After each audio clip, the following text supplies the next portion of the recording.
I had envisioned a life in this house, just my mother and me, until my husband Todd unexpectedly announced otherwise. The surprise left me in disbelief as he declared, "I'll handle all the monthly expenses, so I need you to leave," firmly raising her voice. I was taken aback and bewildered by their sudden decision. The motives behind their actions only became clearer when my mother-in-law completed the condominium contractor's name change. My name is Summer, and at 34 years old, I lead a busy life. My father, who ran a small-town workshop, bestowed this name upon me due to my birth during the summer season.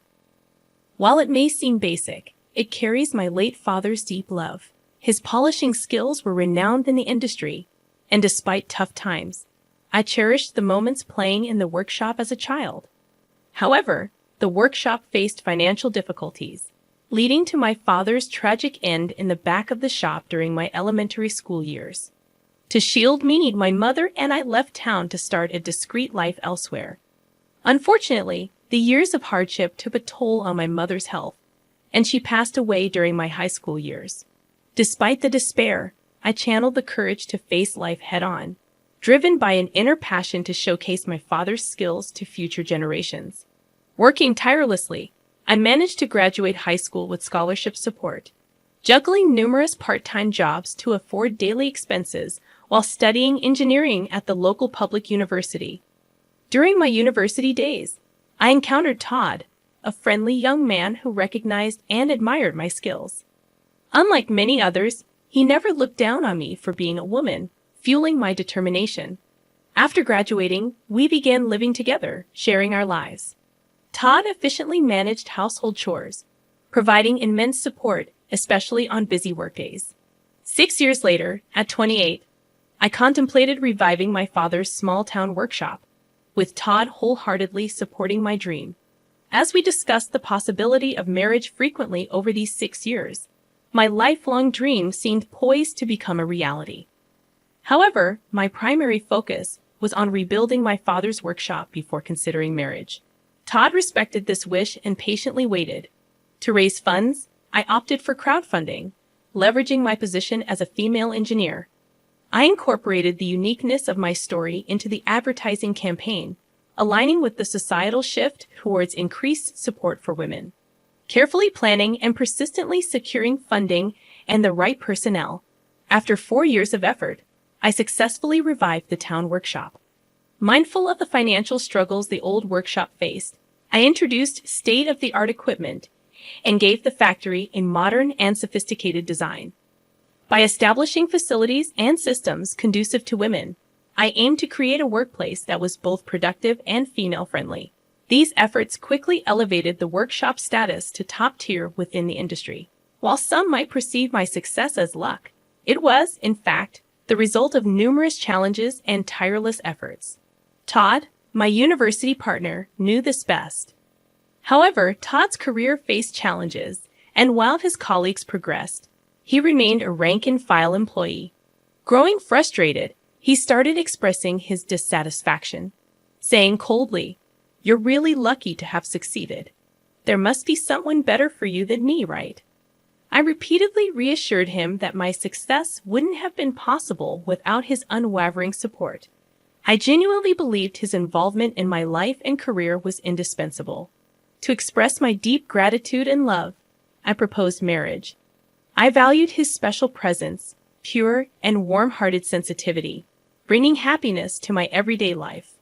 Despite finding great comfort and solace in his presence, I began noticing changes in his heart over the 10 years since we became adults. My hope was to dispel his insecurities through marriage. Upon deciding to marry, we rushed to inform our families. Contrary to my expectations, Todd's family home was an old, decaying wooden house that raised concerns about its stability. When Todd's mother first saw me, she remarked, "You're the daughter of the wealthy business owner they often talk about," reflecting my past fundraising and media exposure. In the pursuit of success, I had emphasized the importance of first impressions, but the reality of Todd's family background differed from my expectations. I dedicated considerable time and effort to my attire and appearance, aiming for a suitable impression. However, From my mother-in-law's perspective, my outfit might have appeared flashy and excessive. She started speaking in a sarcastic tone, implying that I owed my appearance to Todd's assistance. Despite feeling grateful, I sensed tension as I entered their quiet old house.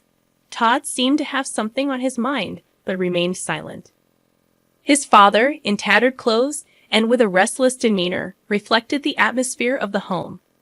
Apologizing for the state of their house, he acknowledged its issues and conveyed that it might differ from the appearance of a wealthy household. Trying to calm myself, I internally took several deep breaths. Each time I made a casual remark, Todd's parents responded with comments about how rich people have different ways of thinking and values than common people like us, making genuine conversation difficult. Back at home, I asked Todd about his parents' views on wealth, and he shared surprising facts. Since childhood, he was taught that fancy apartment buildings were probably built on wrongdoing, and wealthy people engaged in shady dealings. They were believed to lack understanding of others' feelings or hardships, and Todd was advised to avoid befriending children from wealthy families. Although I hadn't grown up in a wealthy family myself, I found it intriguing to understand the roots of his parents' strong feelings. Even afterward, Todd's parents disapproved of our relationship. His mother often expressed concern about me making him do too much, while his father advised him not to let married life be completely dominated by his wife. These sentiments seemed to contribute to Todd's declining self-esteem. Behind my successful career was a desire to fulfill my late father's dream, not a wish to look down on others or use them. Despite Todd previously discussing this with his parents, my social success left a lasting impression on them. Attempting to improve our relationship, I communicated and tried to understand them multiple times. However, no matter how much goodwill I showed, Todd's father approached me with bias, saying, "This is how rich people think." Their reactions gradually closed off my heart. Meanwhile, as Todd visited his family more frequently due to his father's deteriorating health, we started distancing ourselves, even though we were married and living together. About 2 years later, he suddenly announced that he had decided to quit his job because he was too busy with things at home.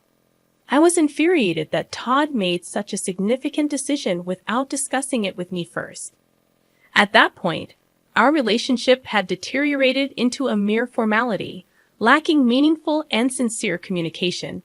He claimed to be busy with housework, but in reality, he frequently visited casinos and racetracks. When I confronted him about his actions, Todd dismissively suggested hiring a professional housekeeper, stating that he wasn't my servant, and we had enough money to cover the expense. His words left me deeply shocked and at a loss for a response. Around that time, Todd's father's health worsened, and he passed away. 2 months after receiving this news, my mother-in-law and Todd visited my house, and he unexpectedly declared, "I plan to live in this house with my mother, just the two of us." Taken aback by this sudden statement, I stood there speechless. Todd went on to say, "I will pay the monthly rent, so I want you to leave." Shocked by this demand, I could only ask, "Wait a minute, are you really able to pay the rent, Todd?" Instead of a reasonable response, my mother-in-law yelled at me, expressing her anger and stating that she couldn't forgive me for belittling them. Todd, dissatisfied, sighed deeply, proclaiming that he wouldn't tolerate being bossed around anymore and intended to live life on his terms. Surprised by their intense attitude, I momentarily lost my words. Reflecting on their past actions and words, I realized that dealing with them would be extremely challenging. I responded firmly, "I understand. I will leave this house next month." Unsatisfied, my mother-in-law pushed for an even quicker departure, demanding, "Can't you just get the hell out of here and leave next week?" I'm getting ready for my new life, and I've already arranged for my stuff to be delivered to my new house. Her abrupt demands puzzled me, considering I had just decided to leave. Unable to comprehend her reasoning or course of action, I hesitated. In response, my mother-in-law raised her voice even more, asserting, "Someone as wealthy as you should leave them moving to professionals, right?" She repeated a sarcastic phrase, implying that she viewed the wealthy as something special or different. Initially, I considered it proper for them to move to a new place since I was the one who contracted for the house. However, my mother-in-law continued to assert strongly, "This house belongs to Todd. No matter how much you earn, I won't allow you to hide that fact." Behind her words, I sensed a message that my higher income shouldn't make me feel superior to Todd.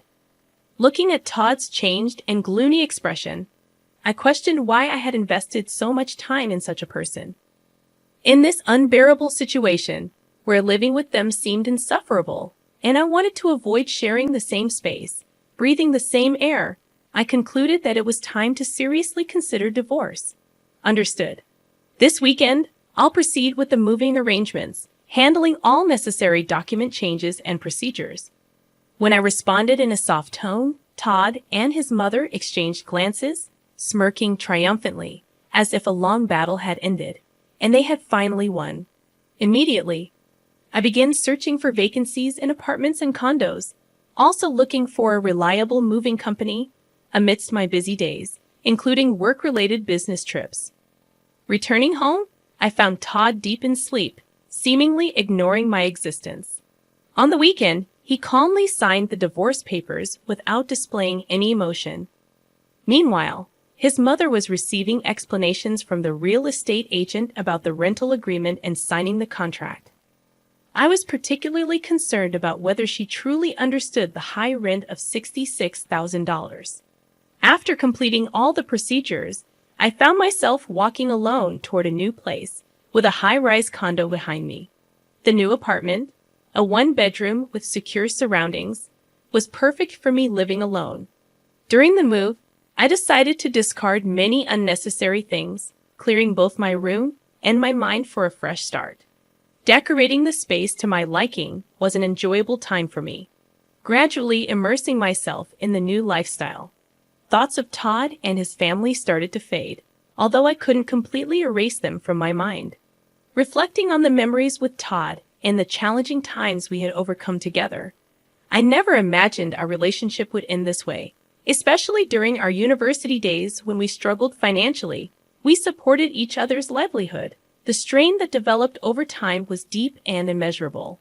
However, I later came across shocking information when I coincidentally reunited with a university friend. She told me rumors of Todd flaunting around in city clubs. Also, a former neighbor from where I used to live mentioned seeing my ex-mother-in-law frequently entering and exiting a luxury foreign car.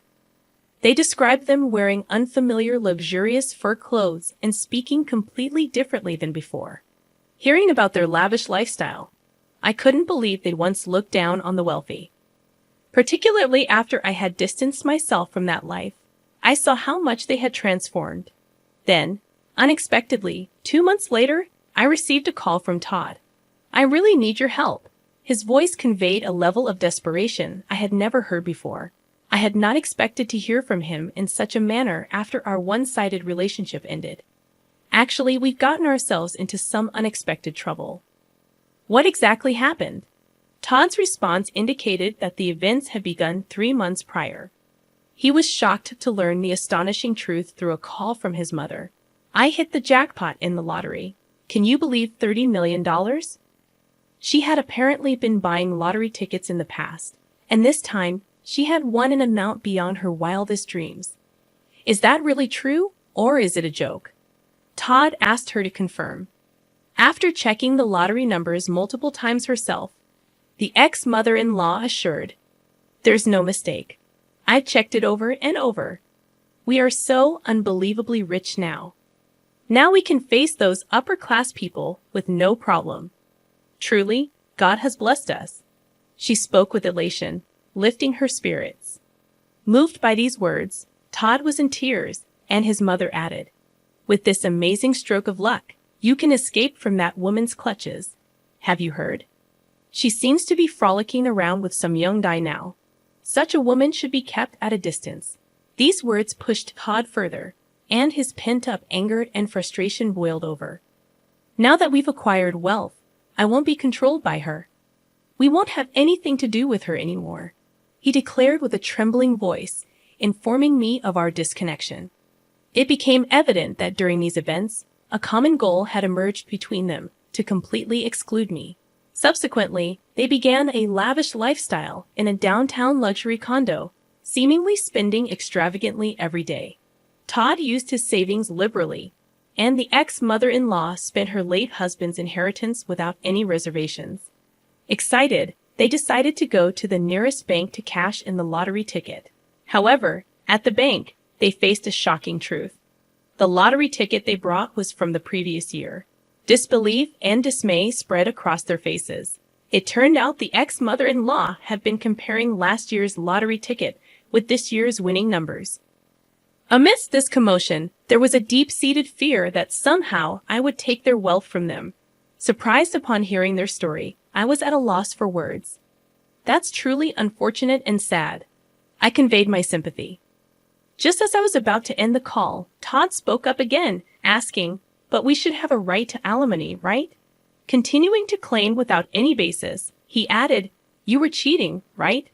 On that fact alone, we should be able to claim alimony." Explaining his situation, Todd felt stressed about the house and believed he had the right to demand alimony. However, it was clear in my memory that Todd had quit his job on his own accord. My emotions surged, and I couldn't tolerate such baseless claims. "I can't believe you would say such a thing, you sleazy man. Are you for real?" I raised my voice involuntarily. In this moment, my usual calm judgment and strong resilience frayed. Perhaps sensing my anger, I could feel Todd's surprise and confusion over the phone. "Truly, it's me who should be seeking alimony. You only think about yourself, heartlessly kicking me out always. That want-to-be-rich spiel, I heard it so many times. Why do you and your mother complain so much? I can't tolerate this attitude of just being jealous without making any effort." I continued with an emotional outburst. After my emotional outburst, there was a moment of silence. Then, I felt a sense of clarity and hung up the phone. Their mistake with the lottery ticket astounded me, but now it was none of my business. Whatever fate they met was irrelevant to me. Days later, as I walked in front of my factory, I saw my ex-mother-in-law in a visibly deplorable state. She appeared before me and began to prostrate. "Please help me. We can't afford to return the $66,000. Please come back and be a part of our family again." That should have been clearly written in the documents. Why didn't you check them thoroughly? Didn't you understand how serious it all was? "And about that lottery ticket," I murmured slowly, choosing my words carefully. "Will you truly abandon a mother and child struck by such misfortune?" After a pause, I shook my head calmly and said, "I believe that luck, in many cases, is something you forge for yourself despite hardships. I have strived to carve out my own destiny. How much of that mindset did you have?" My words left her with a surprised and somewhat regretful expression. Struggling to find a response, I walked past her and started walking in the direction of the building. After a short walk, I turned around to find my former mother-in-law still standing there. But I never looked back again and kept walking, focused on the path ahead. As expected, Todd and his mother were eventually evicted from the luxury condo. They chose an old wooden shack as their new dwelling, having spent all their savings. Now they spend their days working various part-time jobs to support themselves and save for the future. Over the following years, I dedicated myself to my work, and my factory grew far beyond its original small-town scale. I secured funds to purchase a larger plot of land nearby and established a new state-of-the-art factory there. This newly built facility was designed with the comfort of the entire family in mind, complete with maternity leave and childcare facilities for employees. Although my parents were not able to witness this success in person, every time I see a smiling couple with their children visiting the factory, I remember myself as a child and feel a deep sense of relief and happiness at the sight of them.